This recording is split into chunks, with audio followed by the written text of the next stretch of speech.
Valentine's Day coming up. It's easy to overly romanticize the meaning of the actual day and really have high expectations. Huffington Post relationship blogger and author of the novel Chase, Jill Knapp-Zitron, helps us be realistic and not idealistic on Valentine's Day. It's great to have you here. Hi, thanks for having me back. So how do we manage our Valentine's Day expectations? I think the first thing that you should do is probably not watch any rom-coms right before Valentine's Day.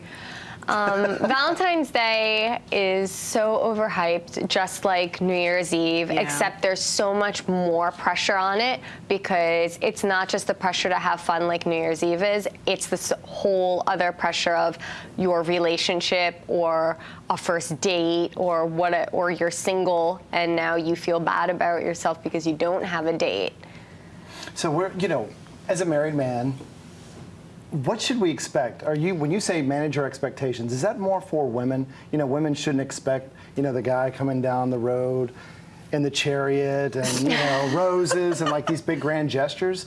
Or should men still try to live up to those expectations? I think that every girl is different, and having said that, you probably shouldn't expect a giant chariot with 24 roses, but I don't think it's asking too much to expect something that your significant other knows that you do like, whether it be something as small as just a card or a box of chocolate, because not everybody's gonna like a giant over-the-top gift.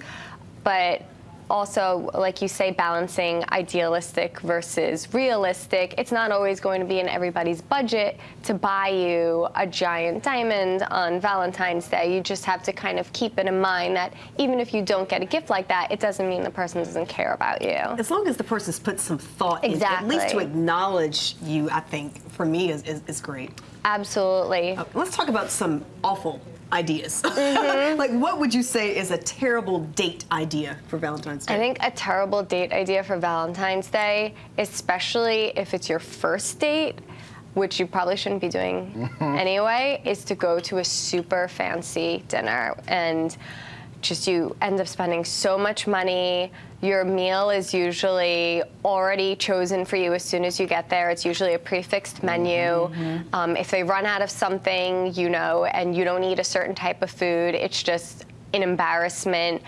And you're there for such a long time because it's usually so many courses that your whole evening is over before it even began. So what if you have a gift card to a restaurant and you set up your Valentine's Day dinner at that restaurant? Is that a no-no? I mean, you're saving money. Is that a no-no? Does that look bad at a date? I don't think it looks bad if you've been together for a long time or you're married, but I think if you haven't been seeing the person for that long, that's probably not the best way to go. I don't think you're going to impress someone by doing that. Yeah. So in your novel, Chase, it's all about a single girl, 23 years old, living in the city. Do you recommend that single women make the move, ask the guy out that they really want for Valentine's Day? No, I don't think that you should do that. Especially because Valentine's Day does have so much pressure around it.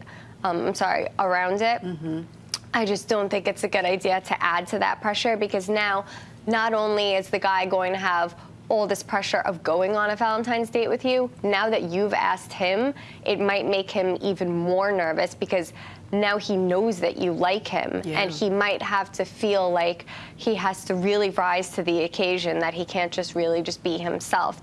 And you're taking away any, not to say that, men and women aren't equal now because they 100% are, but you're kind of taking away a big romantic part of Valentine's Day where it is the guy asking you out on the date.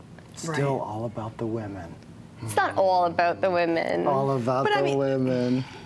Anyway, since it is Olympic time around here, you skated competitively for 10 years, right? I did. So are you glued to the TV watching the competitive figure skating? I haven't been glued, no. And they introduced this new group ice skating segment that I didn't know about, and I think this is the first year that they ever did it, so I thought I missed all the ice skating. I was saying to my husband the other day, but I just realized they haven't even begun their short programs yet, so I'm pretty happy about that. I'll be tuning into that for sure. Is it looking for USA? I'm always voting for Team USA, no matter what. They always look good to me. Yeah, they've got some talent this year. Thank you so much for talking to us. Thank you for having me.